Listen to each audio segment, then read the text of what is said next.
বসুন্ধরা গ্রুপের আইটি বিশেষজ্ঞ সাব্বির আহমেদ হত্যা মামলার আসামিদের বাঁচাতে ২১ কোটি টাকার ঘুষ দুর্নীতির মামলায় বিএনপির senior vice chairman Tarique Rahman সহ বেকসুর খালাস দিয়েছেন আদালত। বৃহস্পতিবার ঢাকার ৩ নম্বর বিশেষ জজ আদালতের বিচারক মোহাম্মদ আবু তাহের এ রায় ঘোষণা করেন।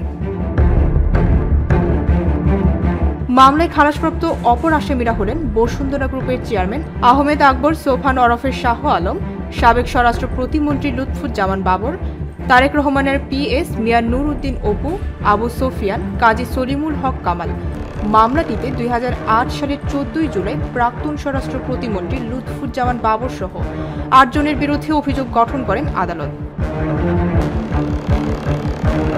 ২০০৭ সালের ৪ অক্টোবর মামলাটি দায়ের করে দুদক। মামলাটিতে ২০০৮ সালের ২৪ এপ্রিল আদালতে অভিযোগপত্র দাখিল করা হয়। পরে ওই বছর ১৪ জুলাই আদালত আসামিদের বিরুদ্ধে অভিযোগ গঠন করেন।